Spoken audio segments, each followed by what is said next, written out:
Hey, bestie. Hey, boo thing. I am so glad that you are here.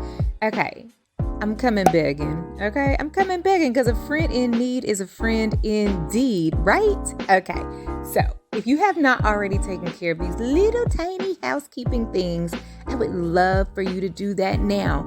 All right, I need you to please subscribe to the channel, hit that notification bell. I hope that by the end of the episode, at least you will have liked the video, comment in the comment section, and last but certainly not least, would you please share this episode with someone that you know would enjoy it also? It's coming up in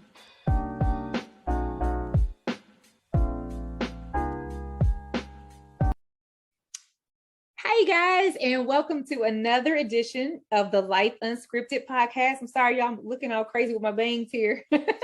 I normally do not even do the camera, but this is a special occasion this month, and so I'm so excited to present this series. Before I get into explaining what the series is, I will first introduce myself for some that might be new to the platform.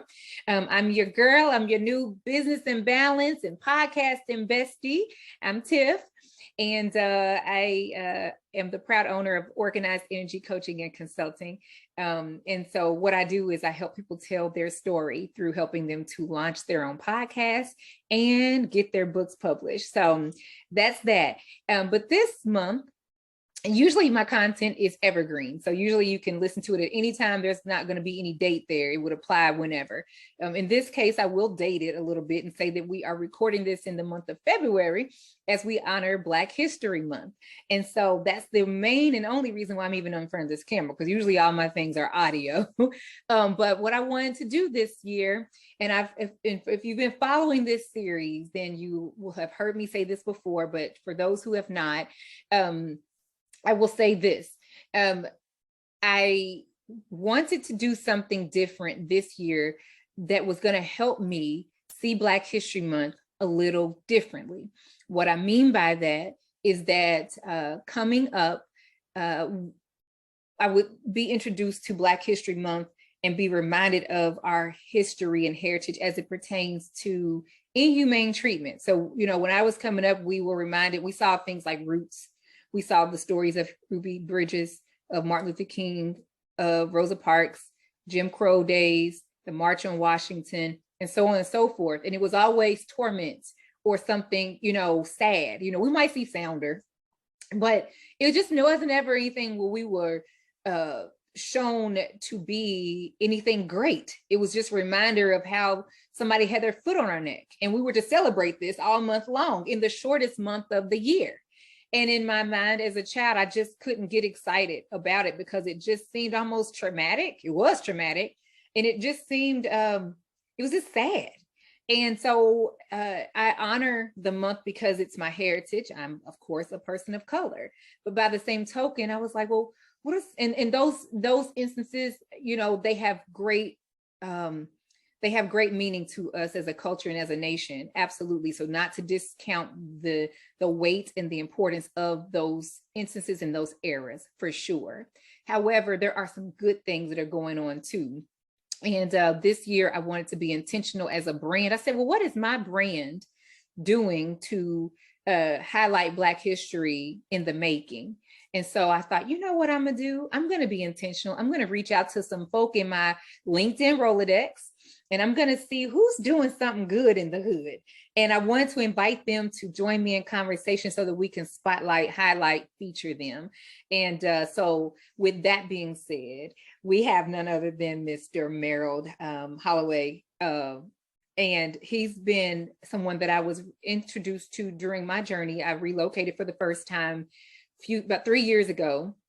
And then I came out on the coast and just kind of built up, you know, a little network and try to meet as many new friends as I could. Merald was one of those people, and we don't connect a lot. And so I said, you know, I want to connect with those who I'm not really connecting with on LinkedIn. We got people in our back pocket. We don't use them. We don't call people. We don't check in on them. And you never know the treasure that you got in some friends that you just should, you know. And so with that being said, welcome, Merald. Thank you, Tiffany. No, thank you for having me. This is a really cool idea, and yeah, we don't get a chance to connect like we should. This pandemic has been an interesting couple years now. So It has. thanks for having me. But one thing that sticks out about me is your passion for community service. In one of our interactions, we were, meeting at one time trying to find out, exploring some ways that you could even more positively impact our community. And I didn't forget that about you. And so when I thought about who can I call up, who can I reach out to, inbox, whatever, you definitely were top of mind because, I want people to know that we are more than what is portrayed in the media. A lot of times we see there's a negative narrative that's going on. That's not truth. That's not the full truth and the full scope of our capability as a Black people, as a Black race. As descendants of Africans, we're doing some pretty incredible things. And I wanted to highlight that. And so when I remember the great things you're doing in the community, I said, okay, let's see if Merald will come on. Let's see if he'll tell us. So let us know and give us an introduction of, kind of who you are, what your passions are, what are you doing personally and professionally that will be of interest to our audience. Well, I hope this is of interest to the audience. So Tiffany, yeah, so it's funny. When we first met, we were in a big forum with a lot of, Black American folks that were interested in like being able to connect for like business opportunities, just wanting to, share ideas, share community, not knowing that in a short year or so, year and a half, we would be in this world changing, pandemic and be confronted with really tough imagery. I think about George Floyd during seeing those images, seeing the highlights of police brutality, other imageries, the Colin Kaepernick's, like we've been captive and seeing all of this stuff on video that has shown different parts of the Black American experience.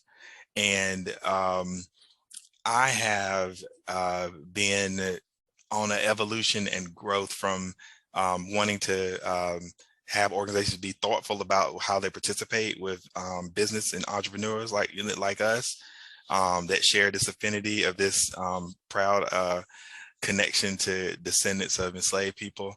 So I've been building that out. I've been trying to take the resources and things that I've learned from spending, 20 years, almost more than 20 years really, in the Durham, Raleigh business community and taking those resources back to my hometown, which is a very rural county, Rockingham County. I'm from a little town called Reidsville.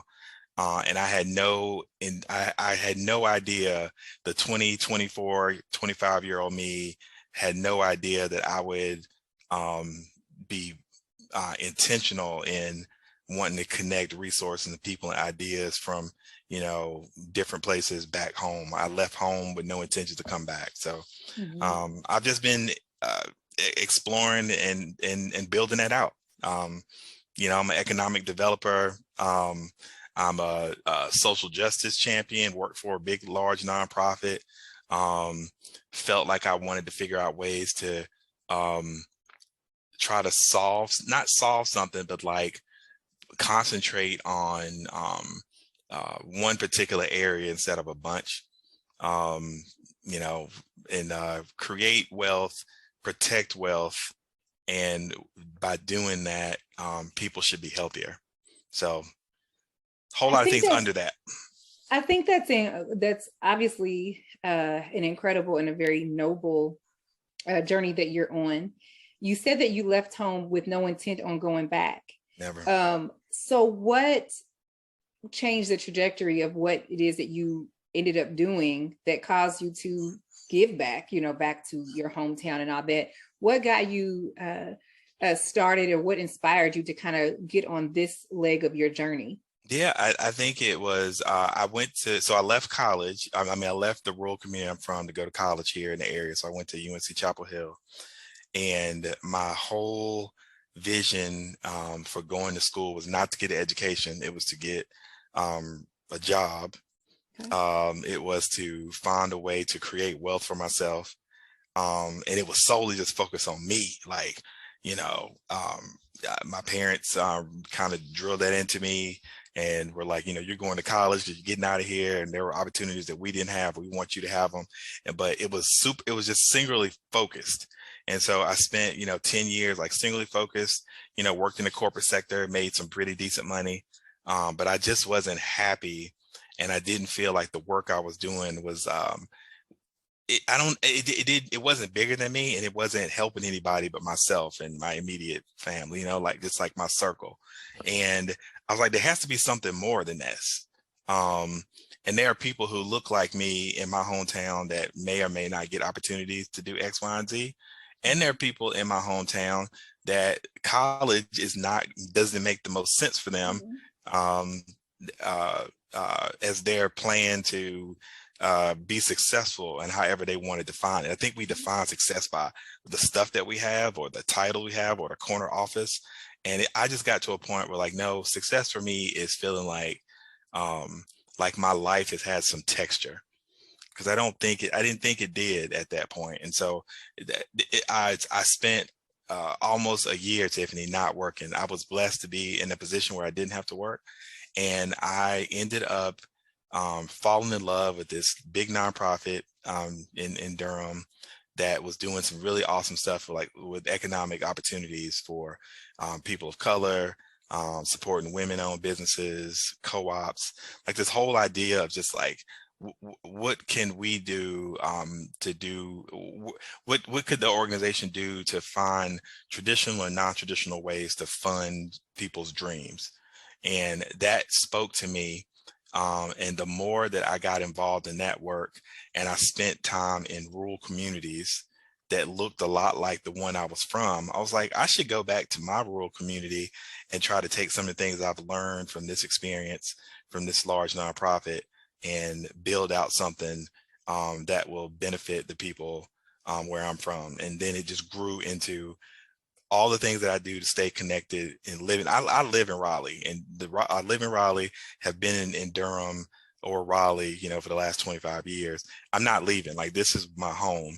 But there's so many networks and people that are doing really amazing things that don't, their information and wisdom don't get back to these communities where I'm from. And Rockingham County, where I'm from, is not unique. There's Caswell County. If, folks listening to you that are from North Carolina live in other Beaufort or Robeson County. There's all these counties where people, they leave and they don't necessarily have an opportunity to interact with, folks in the big city. So yeah, there was just a flashpoint. I was like, what can I do that's what's gonna be my contribution to the society? So when I'm gone, because we all will be one day, how do I die a good death?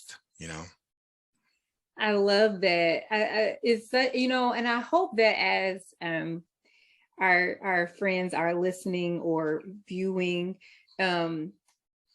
this conversation, that it makes all of us think about that. How are we living a life of impact? How are we helping somebody else in our little corner of the world? It doesn't have to be something on a grand scale.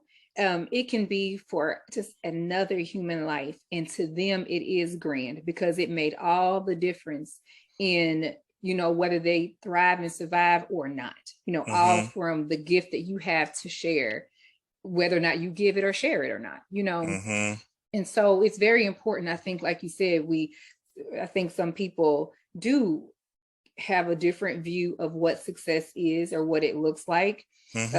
Absolutely, at a point of maturity along your journey, you do begin to see that what once was viewed as success is not anymore. And, unfortunately, if all you have is your money, poor little you, poor little you, if that's all you have is your money, right? Because you've missed the whole boat, right.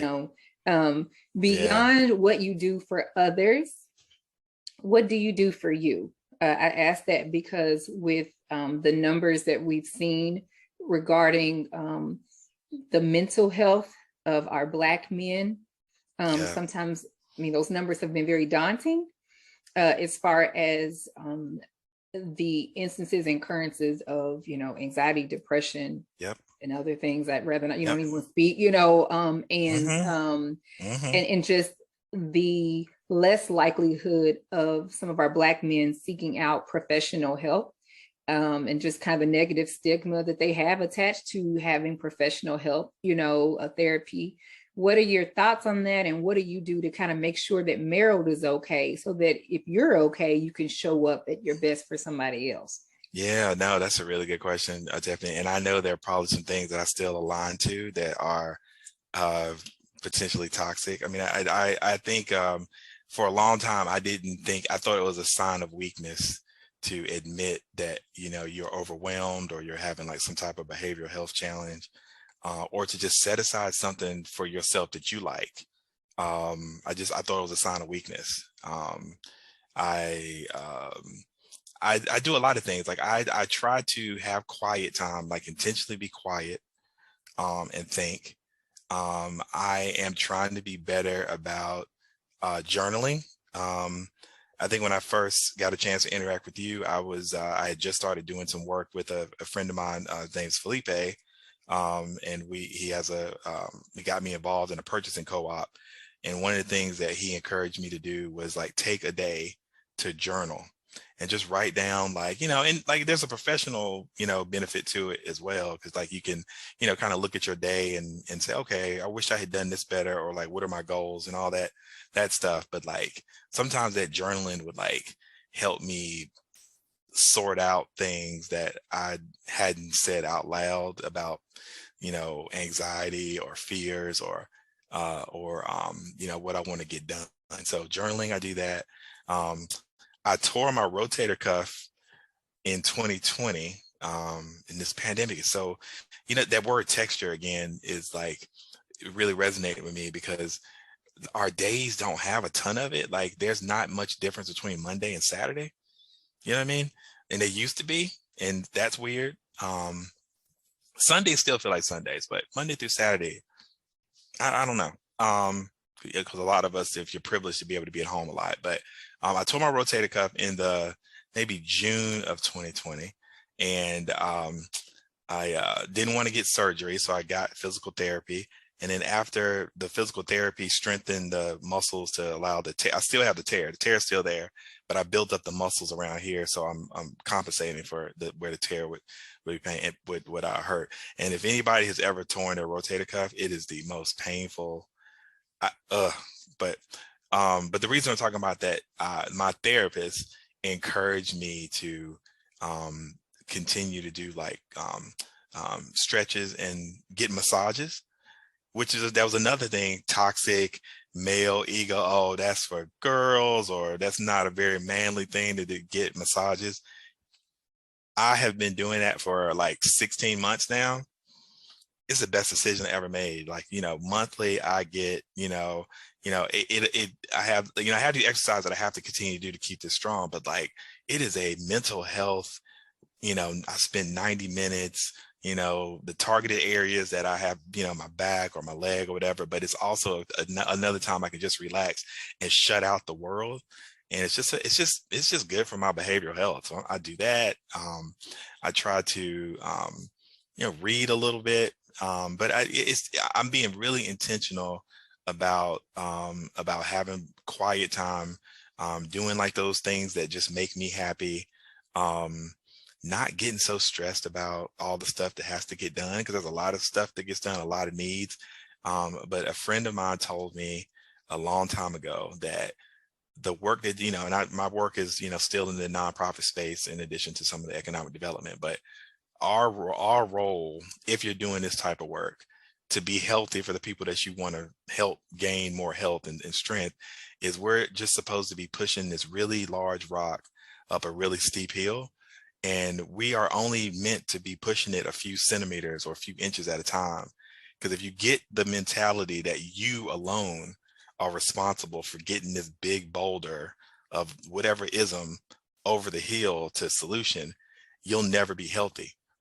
Because I love that. it's not a wise way to think about it. So you push it a few, somebody is going to be coming behind you to push it a few more when you get tired. And so, yeah, you have to be healthy. I think I would recommend people have to find ways to be healthy themselves, to be healthy for the people that they want to find solutions and support. So that's been my philosophy. I absolutely love it. That reminds me of a biblical principle. In the Bible, it says that one plants the seed, one waters the seed, but only God can give the increase. There you go. And that's a scripture. And what you just described with the boulder going up the steep hill mirrors that.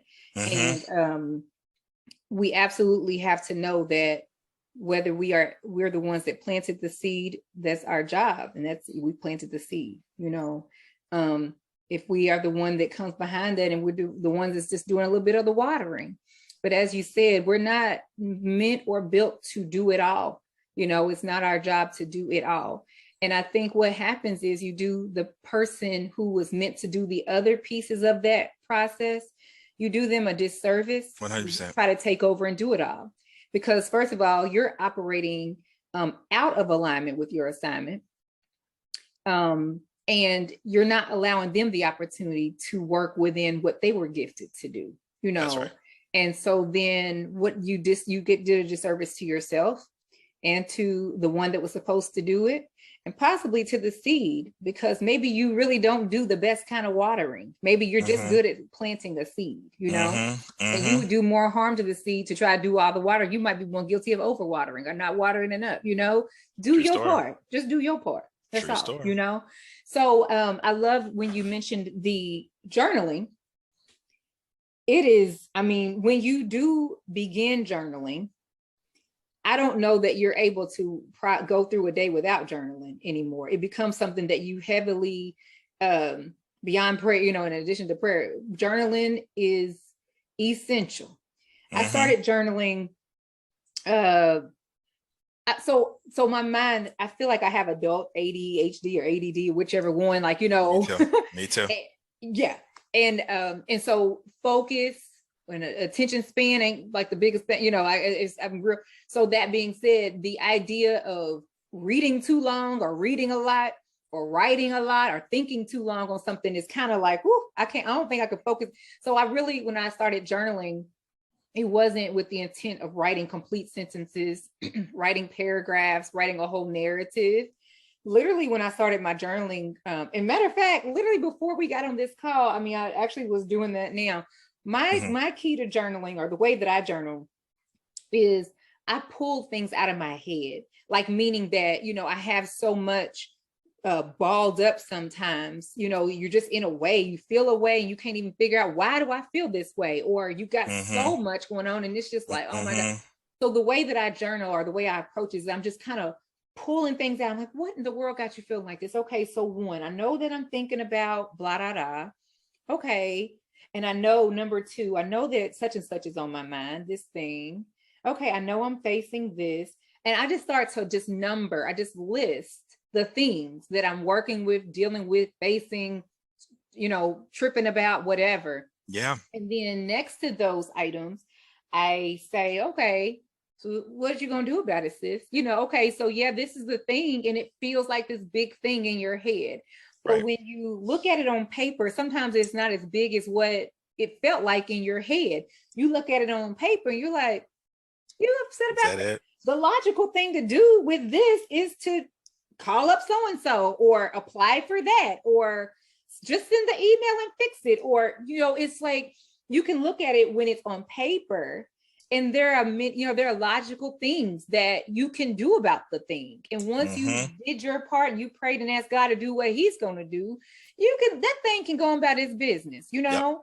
And so that's kind of how I approach journaling, but it's absolutely necessary for my mental health as well. And I encourage anyone who's not gotten into the practice of journaling, male or female, right? If you don't have a mental wellness professional on your roster, if you don't have the means or the resources to do that, because therapy is just like, whoo, yes, for anyone that can. But if you can't, or if you don't trust anybody, or if you're not there yet, at least please journal. You know, I mean, it's therapy with paper and pencil. It really is.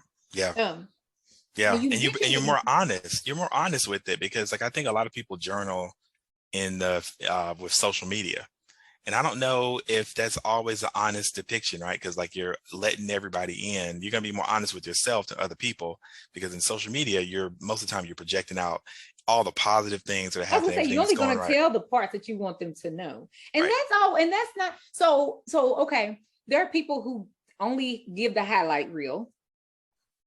Then there are others who function in their dysfunction and thrive off of the pity Right. that comes along with a sad story. That too. So some thrive off of people patting them on the back. Oh, I'm so sorry this is happening to you. Some people function well in a victim role, you know. Yeah. So, and not to, you know, whichever way, whatever it is. But as you said, I think, you know, I agree to your point. It's great to be honest with you, and only you Yeah. can be, you know, and that's on paper. You know, that's Yeah. just between you and God. You know. Right.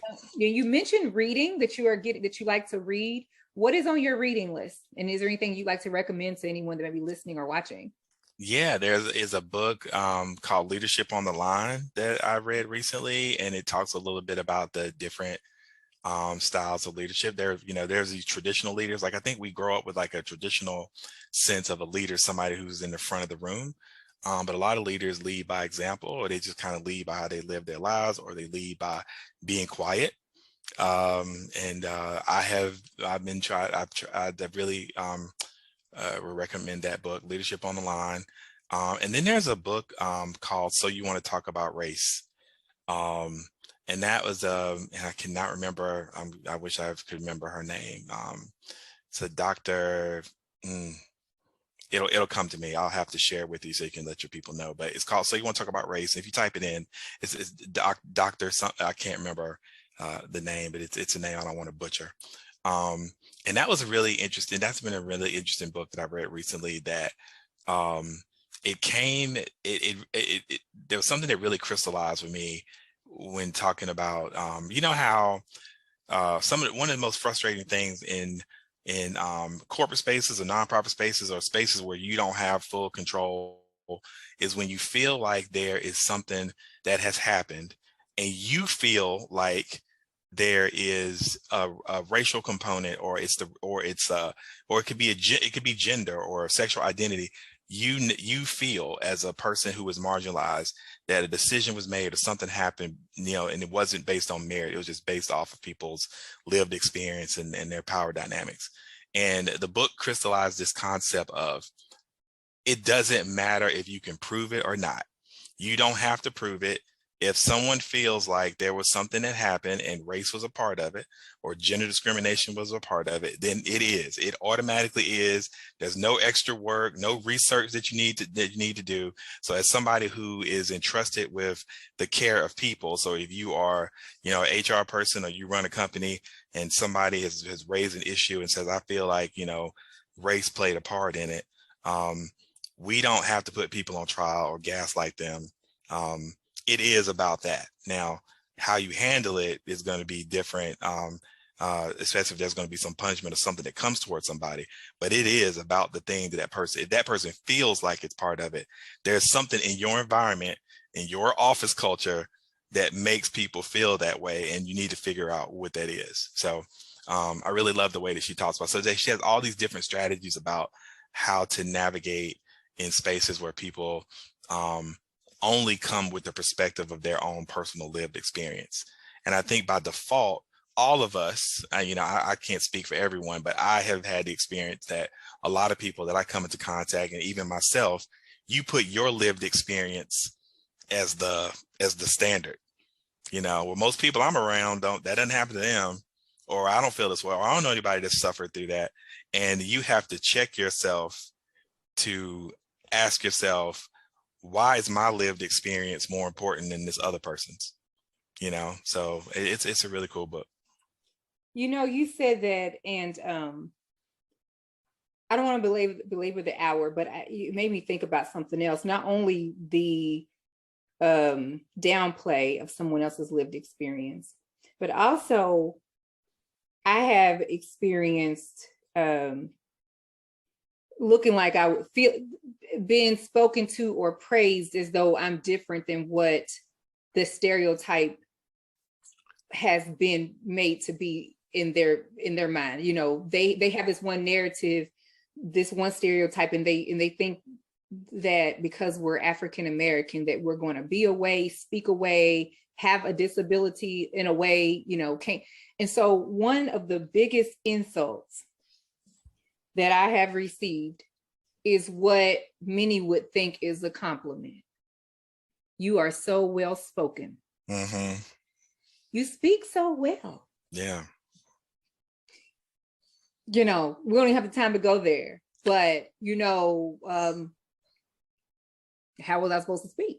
Yeah. I think that's the question you have to ask people. I think we have to get comfortable. Like, so I don't want to like help me understand what does that mean? You know, I think when you ask people to explain the things that they say and they hear themselves out loud, like somebody who says that to you, like, well, I'm confused. Like, what were you expecting?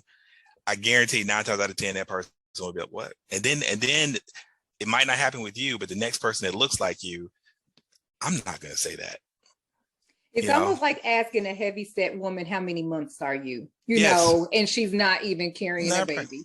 You Yeah. know, it's little things we say that we don't think about before we say them that really can offend a person in a way that maybe you didn't intentionally mean to offend, but you did, you know? But you did. Anyway, you have to own it. You have to own it. So you may not have intended to hurt somebody's feelings or offend, but you did. And you just have to own it, you know, and that's the part I think people get bent out of shape. Like, oh, I didn't mean to. It's like, well, I know you didn't mean to, but I'm letting you know you did. So but you did. Yeah. And we're good as long as you own it. And as long as you don't own it, that's what makes we're not good right now. You know, that's the thing. And but yeah, I totally get that. As we, you know, kind of bring it on to a close. Yeah. Because this is really good. This is good for me. I love it. Yeah. No, I could talk about we could talk about that particular thing for 3 hours, you know? Yes. People might not want to watch that, but you know. But yeah, this is good. I just like catching up with folk, you know. Yeah. This is good. But I do want to ask 2 questions, and I got 3. So one, I want to know, what can you do on the spades table? Can you be a good partner or not? You gonna get us set or not? I'm the best spades player in the country. It's not Merald even a question. It's not even a question. How can that be when I am? How can it be? It's not a question. How can it be? Not a question. Well, then you could be a partner, then you'd be a relevant partner. So we ain't gonna get set at the spades table if we partner. No. Okay. So all I want to know. Nah. Because you know, some can and some can't. So we just got, I just gotta ask.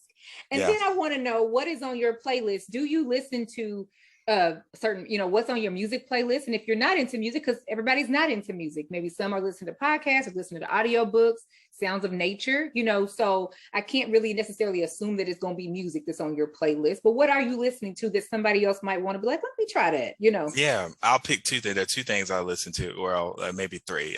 So music is big. I listen to music. Well, the corporate experience that I had when I first graduated from Carolina, I did inventory management for Blockbuster Music.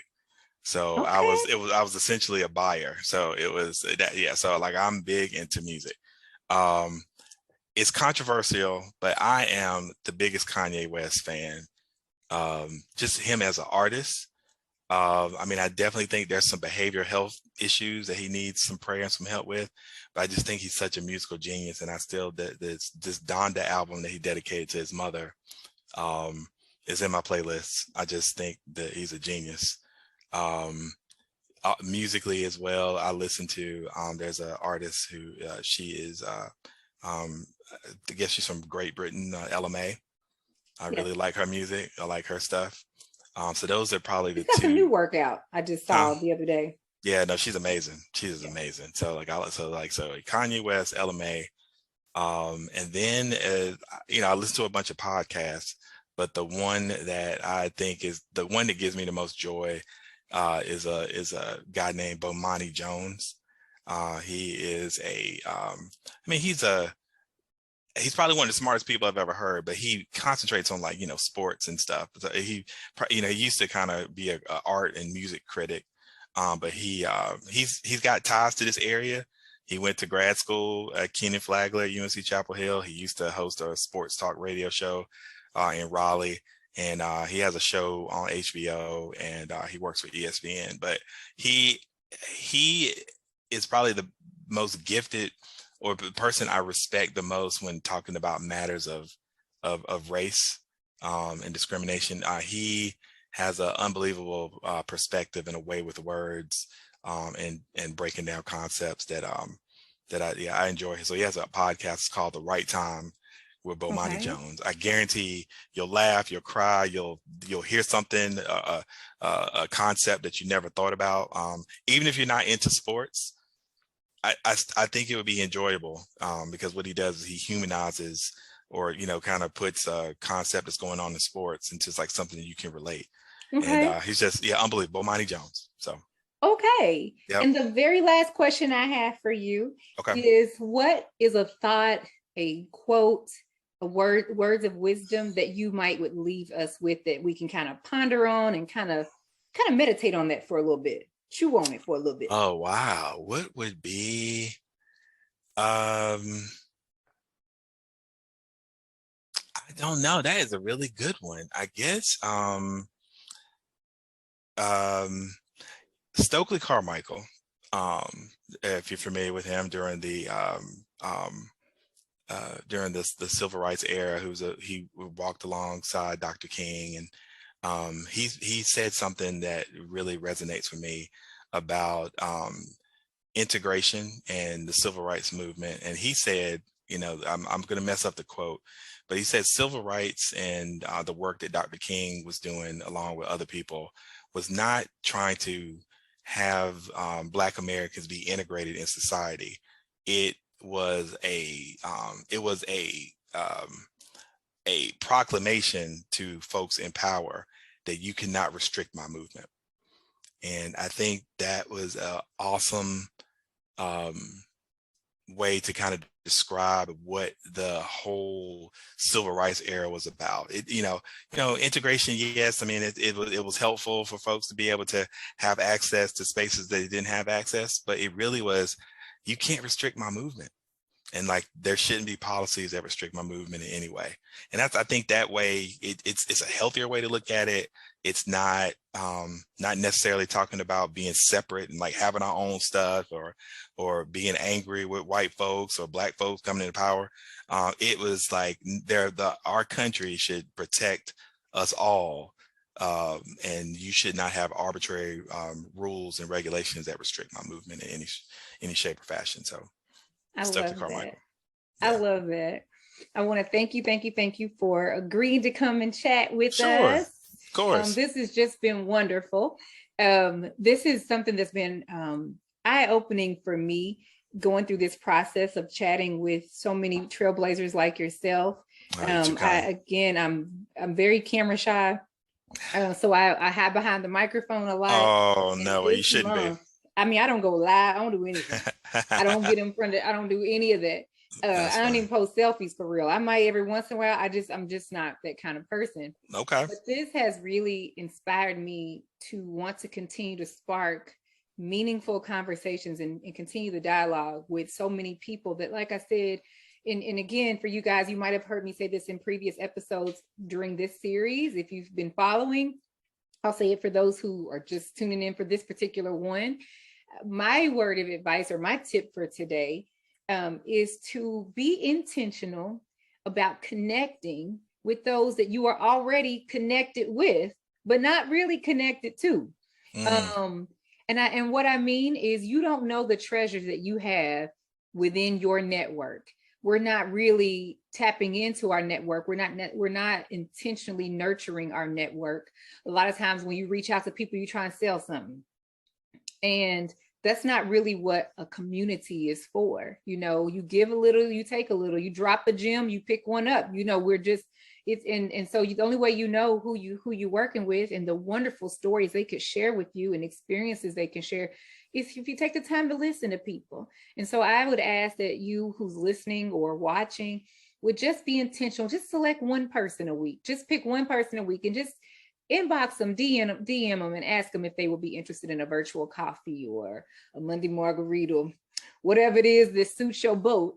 suits you, but just reach out to people, because look at this. I mean, I would have never known all these things that Merald had, and we were able to unpack during our time together today. So this has been a treat for me. And I just thank you all for watching. As I always try to say, I love you. God loves you. I want you to love you. God loves you best. He loves you most. But second to that, it ought to be you that's doing that as well. So anyway, with all that being said, I ask that you subscribe or share or whatever you're going to do, like, comment, all that good stuff. And then just tune in for the next episode of the Life Unscripted podcast by Organized Energy. Blessings. It is awesome to listen to my show, but wouldn't it be amazing if you could launch your very own? Go from listening to launching when you pick up my new book called Is This Thing On? The Super Simple Guide to Planning, Launching, and Scaling Your Podcast. And of course, it was written by a podcaster for new and aspiring podcasters. Building a brand and operating a business can get a little hectic sometimes. I mean, there's a million things to do and you only have 2 hands, but not to fret. I've got some goodies for you. I want you to visit organizedenergy.co/spill-the-tea. organizedenergy.co/spill-the-tea. I have curated a list of some of the favorite tools and resources that I use as I operate my business that have been amazing for me. They have helped me to save time. They have helped me to build my team. They have helped me to stay connected with my people. And I absolutely love so many of these tools. I want to share them with you, and it's free to download. So again, go to organizedenergy.co/spill-the-tea so that I can help you get started working smarter and not harder.